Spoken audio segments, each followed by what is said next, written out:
If you like the video, please click on like, share, comments, or reminder, and then on subscribe.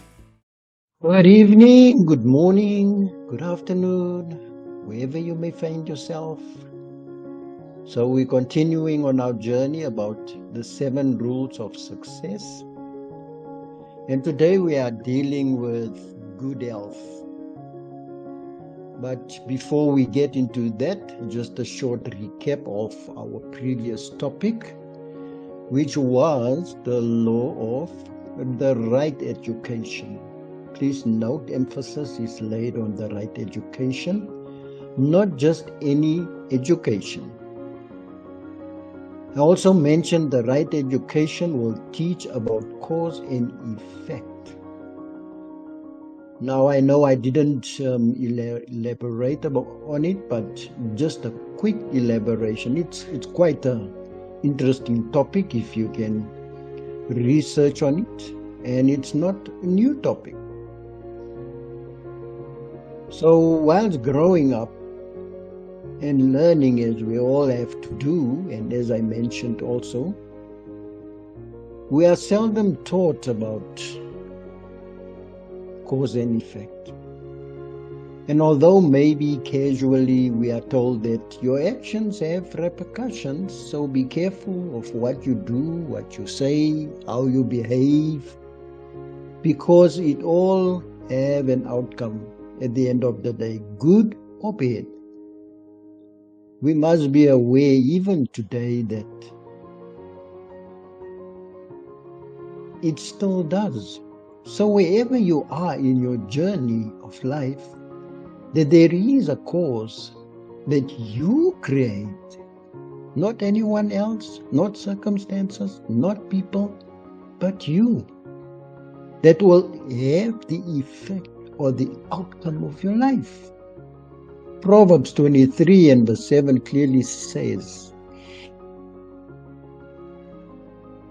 as he thinks in his heart, so is he. So whatever your thoughts may be, that is what's going to manifest in your life. So on the topic of today, good health, we are physical beings. The mind and the body form the most wonderful physical mechanism we know. And how often are we amazed at our body, how it functions, how it survives, what we are putting it through. And we all know that man is made of matter. He is basically 16 elements of organic, chemically functioning existence. You are only a one heartbeat away from death. Not speaking over anyone's life, but it's the truth. As the lungs pump air in and out, so the heart pumps blood through an intricate system of veins and arteries. Don't we all know that? Have we not seen on some shows how they show the functioning of the heart? And it's just amazing how your heart pumps. And obviously these must be supported by food and water. And so man is just what he eats. Some of the most famous physicians and surgeons have said that 90 to 95% of all sickness and disease comes from faulty diet. Most people are in utter ignorance of the fact that it does make a difference what we eat. Most people and the customs of society have followed a regimen of eating whatever tastes good to the palate. Aren't we all just the same basically, or most of us? As long as it tastes good, we eat it. Adults are babies grown up sometimes. Yes, we are babies grown up. Let's observe a 9-month-old baby. Everything that comes into his or her hands goes to their mouth. Whatever they lay their hands on, it goes straight to the mouth. And how often as a parent had you quickly had to reach out and just block it in time. Just made it to enter into the baby's mouth. Haven't we all dashed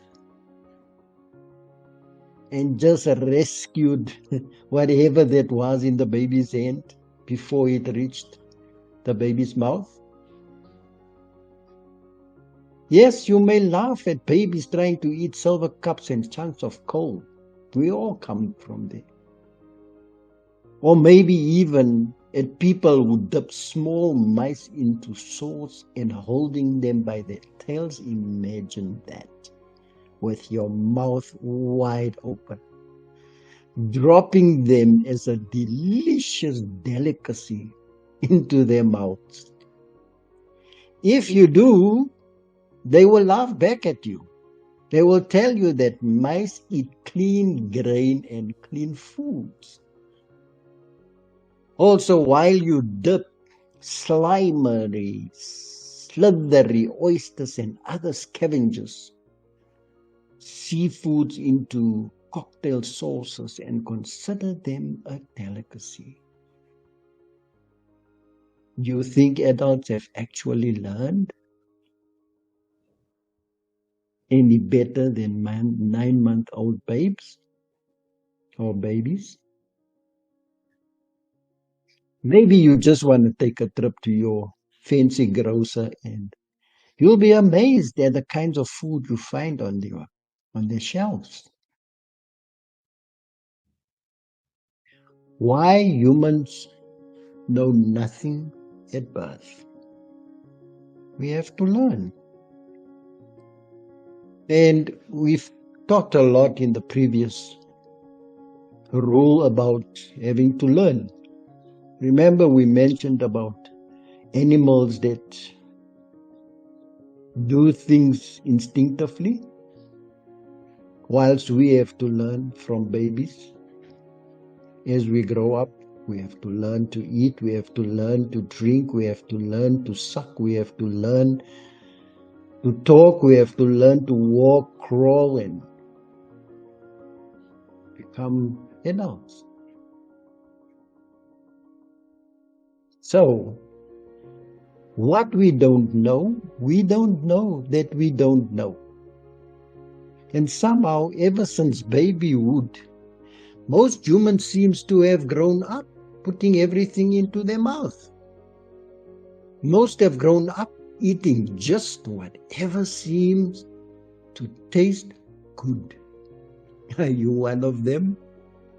And whatever they saw others eating, aren't we just like that? We following society, we follow tradition, we follow friends and family. And if they find it good to eat, nothing wrong, isn't it? We just go with the flow as long as that person hasn't died or become tremendously ill. We think it's fine. There has been little education or even study of what we ought or not to eat. Most degenerative diseases are modern diseases. Penalties for eating foods that have been demineralized in food factories, usually an excess of starch, sugar, the carbohydrates, and fat. Others are caused by a type of malnutrition, lack of needed minerals and vitamins in food. Then listen to this one. Then people try to put the vitamins back into foods or into their systems by buying pills at the drugstore. Isn't it contradictory? First, it all gets taken out. And then you go to the drugstore or the pharmacy and you buy vitamin tablets, thinking that you are putting it back into your system. Of course, there are other laws of health like sufficient sleep, exercise, plenty of fresh air, cleanliness, and proper elimination, right thinking, clean living, etc.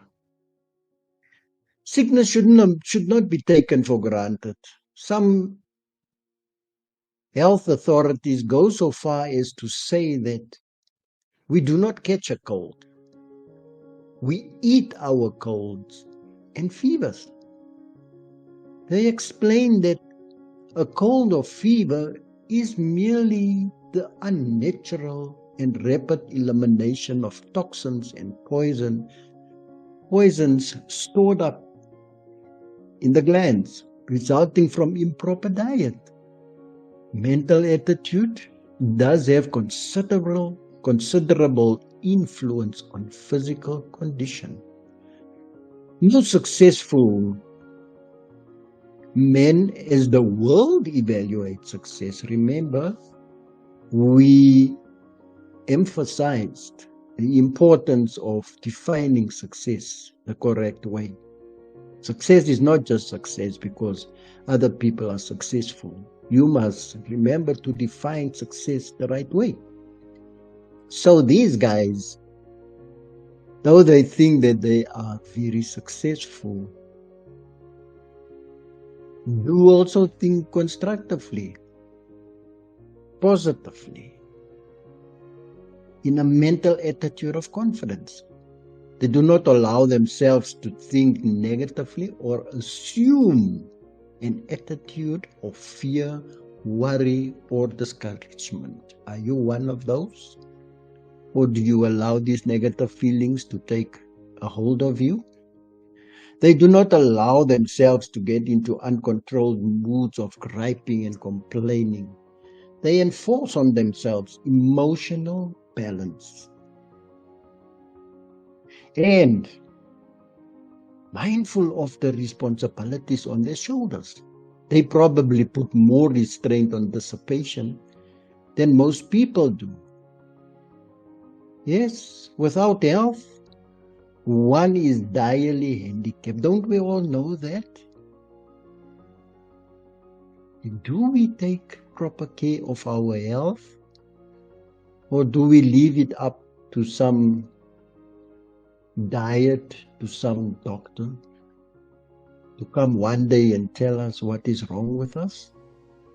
Or the minute I have a heart attack or drastic pain, I realize it's time to visit the doctor?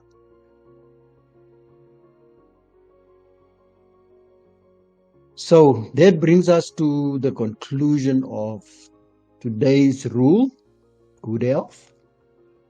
Think, people, about your health. Take into consideration. Don't just live for the sake of living and eat for the sake of eating.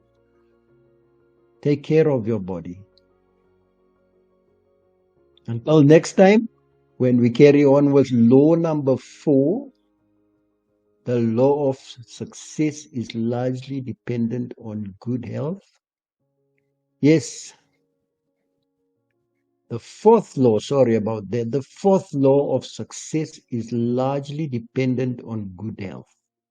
And I leave that one up to you to discover. Stay blessed. God bless you. And thank you for watching and listening.